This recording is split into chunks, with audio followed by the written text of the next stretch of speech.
안녕하세요. 집 나간 신앙 개념을 찾아오는 개탑스입니다. 철로 역정 8번째 시간 시작하겠습니다. 정자에서 두루마리를 다시 찾은 크리스천은 몹시 후회하며 산 정상을 향해 달려갔지만 곧 날이 저물었습니다. 그때 저 멀리서 아름다움이라는 큰 저택이 보였고 크리스천은 그곳에서 하룻밤을 머물러야 하겠다 생각했습니다. 저택 가까이 왔을 때 문지기에 작은 오두막을 발견합니다. 그런데 그 좁은 길 앞에 사자 2마리가 버티고 서 있었습니다. 겁에 질려 돌아갈까 갈등하던 크리스천은 파수꾼의 도움으로 겨우 저택 문 앞에 도착하게 됩니다. 크리스천이 머물기 원했던 아름다움이라는 저택은 무엇을 의미할까요? 바로 교회를 의미합니다. 그런데 교회 앞에서 사나운 사자 2마리가 있다니 언뜻 이해가 되지 않습니다. 물론 그 사자들은 쇠사슬로 묶여 있습니다. 그것은 교회의 일원이 되기 위해서는 사람들 앞에 신앙 고백이 필요한데 그것은 큰 어려움과 핍박이 따를 수 있다는 것입니다. 초대교회 당시 신앙인들은 예수님을 믿는다는 이유로 많은 희생을 감수해야 했습니다. 존 버년 당시에도 성공에 속하지 않은 신앙인들은 불공평한 세금 부과를 비롯한 많은 핍박을 받아야 했습니다. 사자가 묶여 있었다는 것은 성도들에게 닥쳐오는 어려움과 핍박이 하나님의 통제 아래 놓여 있다는 것입니다. 교회의 일원이 되기 위해서는 이처럼 이런 희생을 감수하고 공적인 신앙 고백을 해야 했습니다. 깊은 의심에 빠지는 크리스천에게 도움을 주었던 파수꾼은 당시 목회자들을 의미하는 것입니다. 크리스천이 파수꾼의 말을 믿고 가운데로 걸어갔을 때 안전하게 문 앞에 도달하게 되었습니다. 파수꾼은 저택으로 들여보내기 전에 어디서 와서 어디로 가는지, 이름은 무엇이고 늦게 온 이유는 무엇인지 묻습니다. 크리스천이 과연 아름다움이란 저택에 들어가기에 적합한지 살피는 것입니다. 교회의 일원이 된다는 것은 세례교인이 된다는 것으로 이해해도 무방합니다. 청교도인들은 세례교인으로 세례를 베풀기 전에 그 사람이 구원의 믿음이 있는지 철저하게 살펴보았습니다. 신앙 고백과 삶도 일치하는지도 주의 깊게 살폈습니다. 이는 교회의 거룩성을 지키기 위함이었습니다. 파수꾼은 분별이라는 아가씨를 불러 크리스천을 소개했습니다. 오늘 하룻밤 이곳에서 머물 수 있는지를 결정해달라 요청했습니다. 분별은 크리스천에게 다시 한번 어디서 와서 어디로 가는지, 그동안 무엇을 보고 무슨 일을 겪었는지 물었습니다. 크리스천은 대답했고 마지막으로 이름이 무엇이냐고 물었습니다. 분별은 크리스천의 이야기를 들으며 미소를 지었고 눈가에는 눈물이 맺혀 있었습니다. 분별이라는 아가씨는 당시 교회 리더로서 한 사람이 세례교인으로 받아들이기에 적합한지를 살피는 사람이었습니다.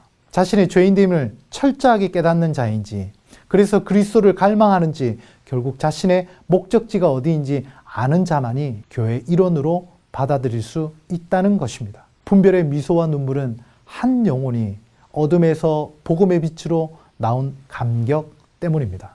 분별은 크리스천을 아름다운 저택으로 들어오도록 했습니다. 이제 크리스천은 교회 일원, 즉 세례교인이 되었다는 것을 말합니다. 그렇다고 오해는 마십시오. 믿음이 약한 자는 교회에 나오지도 못하는가 반문할 수 있을 것입니다.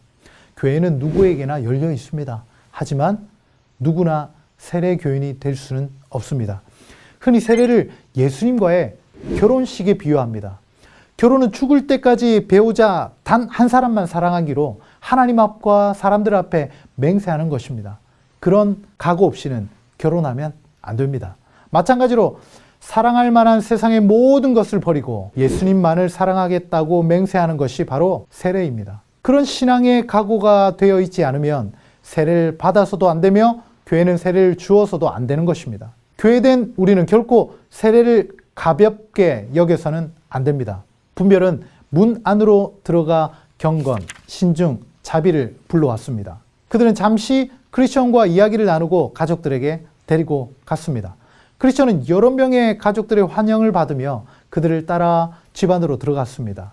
저녁 식사가 준비되는 동안 경건, 신중, 자비는 크리스천과의 대화를 시작했습니다. 경건, 신중, 자비라는 세 처녀는 누구를 의미할까요? 분별과 마찬가지로 이 세 처녀는 교회 리더로서 크리스천이 주의 성찬을 받기에 합당한지 분별하는 자들이었습니다. 예상대로 저녁 식사는 바로 주의 성찬을 의미하는 것입니다. 주의 성찬을 합당하게 시행하여 교회의 거룩과 성결이 유지되게 하고 하나님의 영광이 나타나게 해야 합니다. 새 처녀는 크리스천이 주의 성찬에 참여하는 데 합당한지 꼼꼼하고 날카로운 질문을 이어갑니다. 순례길에서 있었던 일은 무엇인지, 고향 생각은 나지 않는지, 죄는 어떻게 해결했고 시온산으로 가려 하는 이유는 무엇인지 물었습니다.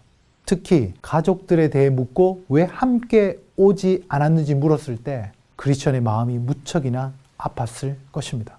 이처럼 주의 성찬은 성찬 받는 자들에게 철저히 자신을 돌아보는 수단이 됩니다. 다음날 아침 처녀들은 크리스천을 서재로 데려가 오래된 기록들을 보여주었습니다. 이 산 주인의 족보를 보여주었습니다. 그 족보에는 주인의 사역을 감당했던 수많은 종의 이름과 행적들이 기록되어 있었습니다. 또한 다른 서적에는 주님이 얼마나 은혜와 사랑이 넘치는 분이신지 기록되어 있었습니다. 그리고 약속은 반드시 지키시는 분임을 가르쳐 주고 있었습니다. 서재와 관련된 이야기는 바른 신앙생활을 위해서는 성경에 나타난 다양한 주제들에 대한 균형 있는 지식이 필요하다는 것입니다. 오늘의 많은 교회가 체험적 신앙을 강조하며 기도나 은사체험 등은 강조하고 성경 연구, 교리 공부를 터부시하는 경향이 있습니다. 여러분, 바른 교리 없이는 바른 성경 해석을 할 수 없다고 해도 과언이 아닙니다. 왜냐하면 성경은 너무나 방대한 내용을 다루고 있기 때문에 성경에 뼈대를 세워주는 교리의 안내 없이는 길을 잃어버리기 쉽기 때문입니다. 다음날 그들은 크리스천을 무기고로 데려가 순례자들을 위해 준비된 검, 방패, 투구, 호심경, 모든 기도, 헤어지지 않는 전투와 같은 온갖 전투 장비를 보여주었습니다. 그리고 주님의 종들이 놀라운 일을 행할 때 사용했던 무기들도 보여주었습니다. 그곳에는 모세의 지팡이, 삼손이 사용했던 나귀턱뼈, 그리고 다윗의 물매와 돌도 있었습니다. 무기고 이야기는 에베소서 6장 전신갑주의 본문을 배경으로 한 것입니다. 유일한 무기, 성령의 검은 하나님의 말씀입니다. 믿음의 방패는 마귀의 유혹에 화살을 이길 수 있습니다. 구원의 투구는 치명적인 마귀의 공격을 막을 수 있는 구원의 확신을 말합니다. 의의 흉배는 마귀의 참소를 방어하는 것입니다. 모든 기도는 하나님만 전적으로 의지하는 것을 말합니다. 닳지 않는 신은 가는 곳마다 복음을 외쳐야 함을 뜻합니다. 다음날 아침 크리스천은 아름다운 저택의 가장 높은 곳에서 남쪽 멀리 있는 임마누엘 땅을 보았습니다. 그들이 말하기를 저곳에 이르면 천국의 문을 볼 수 있을 것이라 했습니다. 그 후에 크리스천을 무기고로 데려가 어떤 공격에도 견딜 수 있도록 머리 끝에서 발끝까지 완전 무장을 시켰습니다. 그리고 네 자매들은 크리스천을 겸손의 골짜기까지 배웅해 주었습니다. 오늘 이야기를 마무리하겠습니다. 오늘 이야기를 간단하게 요약한다면 한 사람이 세례 받을 만한 준비가 되었는가? 그리고 세례 교인이라 할지라도 성찬식에 참여할 수 있는 상태인지 철저하게 점검하는 과정을 보여주고 있습니다.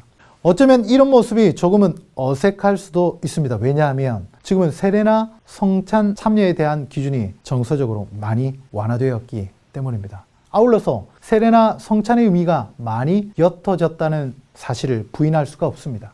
과거 세례식과 성찬식은 울음바다가 되는 경우가 다반사였습니다. 세례는 영적으로 예수님과 결혼하는 날과 같습니다. 예수님을 믿는다는 이유로 특히 가족들의 핍박을 견뎌내야 했습니다. 마치 극심한 가족의 반대에 부딪힌 결혼처럼 말이죠. 교회에서는 철저한 교리 공부와 여러 가지 테스트를 통과해야만 했습니다. 그리고 단 한 분 예수님만을 영원히 사랑하기로 결정하는 것입니다. 그것을 하나님 앞에, 공동체 앞에 신앙을 고백하고 맹세하는 것입니다. 그러니 감격의 눈물이 없을 수가 없습니다. 성찬은 어떻습니까? 성찬식은 예수님께서 친히 그의 죽으심을 기념하라고 명하신 예식입니다. 성찬에서 주고받는 떡과 포도주는 주님의 살과 피를 상징합니다. 나의 죄를 대신해 그 살을 찢기시고 피 흘리신 예수님을 기억하는 것입니다. 그분과 연합하는 것입니다.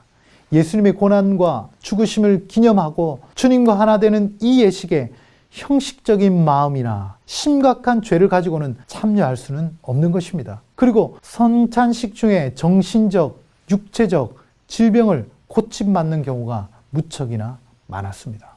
여러분, 과거 교회에서 성도들이 가장 엄하고 두려운 벌이 무엇인지 아십니까?